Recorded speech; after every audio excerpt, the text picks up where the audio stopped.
Serum टोली flyover ramp विवाद के बाद इसके उद्घाटन की तैयारी हो रही है और आप हमारे पीछे देख सकते हैं कि इसका सीरम टोली जो फ्लाईओवर है उसका उद्घाटन होना है और उसके उद्घाटन को लेकर सुरक्षा व्यवस्था बहुत तगड़ी कर दी गई। सरना धर्मस्थल के पास ही आप देख रहे होंगे कि सरना धर्मस्थल के पास ही इस फ्लाईओवर का रैंप गिर रहा है। जो डोरंडा सीरम टोली फ्लाईओवर है उसका रैंप गिर रहा है। करीब 2.34 किलोमीटर ये फ्लाईओवर का निर्माण हुआ है और काफ़ी कह सकते हैं कि इसके रैंप को लेकर विवाद रहा। पिछले कई महीनों से हम सकते हैं कि प्रदर्शन हुआ।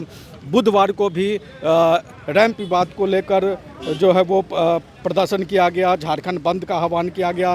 रांची समेत राज्य के अलग अलग हिस्सों में बंद बुलाया गया, चक्का जाम किया गया आदिवासी संगठनों के द्वारा।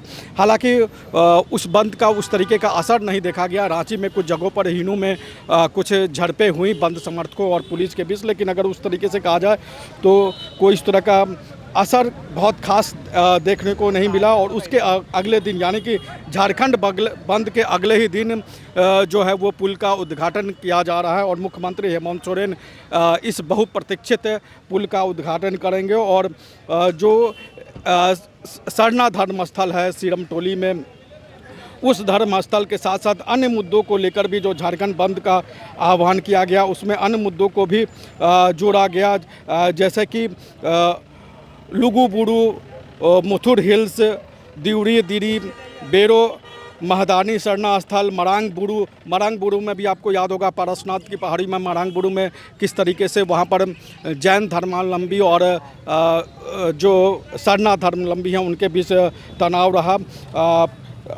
पिछले साल 2 साल पहले इस चीज़ को लेकर बहुत ज़्यादा तनाव हुआ था। अब सरना धर्मस्थल सीरम टोली को लेकर जो तनाव चल रहा है, हालांकि इसमें कई अन्य मुद्दों को जोड़ा गया। आदिवासी जो सरना धर्म कोड या आदिवासियों के अधिकारों के अन्य मुद्दों को भी इसमें जोड़ने की कोशिश की गई और इसके बाद झारखंड बंद बुलाया गया। झारखंड बंद जो रहा वो 4 जून को झारखंड का बंद किया गया। उसके अगले दिन यानी झारखंड बंद के उसके अगले ही दिन उद्घाटन को लेकर पूरी तैयारी कर ली गई है। अभी मैं बहु बाज़ार इलाके में हूँ जो सीरम टोली का है। हमारे ठीक पीछे जो है वो सरना धर्मस्थल है और आप देख सकते हैं किस तरीके से बैरिकेडिंग की गई है और भारी सुरक्षा व्यवस्था की गई। किसी को भी जाने की इजाज़त नहीं। हालांकि एक राष्ट्रीय बैंक और हॉस्पिटल भी इसी रास्ते में है। सरना धर्मस्थल जो है उसके बगल में ही एक अस्पताल भी है और बैंक भी है। तो जो बहुत ज़रूरी जिनका काम होता है, जिनको अस्पताल का काम है, उनको सिर्फ जाने की इजाज़त दी जा रही है। मीडिया को भी जाने की इसमें इजाज़त नहीं दी गई है और भारी सुरक्षा व्यवस्था कर दी गई है। जो अभी बहु बाज़ार के इलाके में आप देख रहे हैं जो सरना धर्मस्थल है सीरम टोली का, उससे पहले किस तरीके की बैरिकेडिंग की गई है और भारी सुरक्षा व्यवस्था कर दी गई है और पुलिस बलों की पूरी तैनाती कर दी गई है। पूरी सुरक्षा व्यवस्था की गई।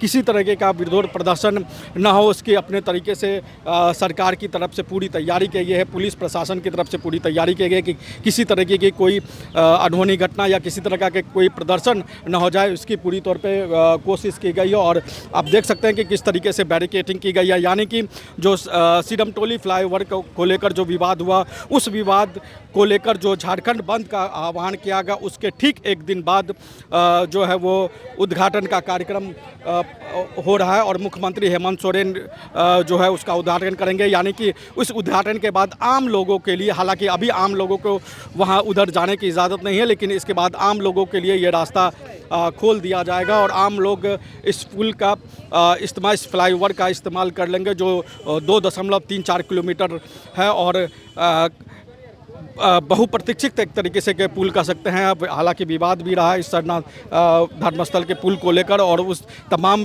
विवाद के बीच इस पुल का उद्घाटन हो रहा है और आप देख सकते हैं किस तरीके से बैरिकेडिंग कर दी गई है और इन तमाम सुरक्षा के बीच इस पुल का उद्घाटन होने जा रहा है।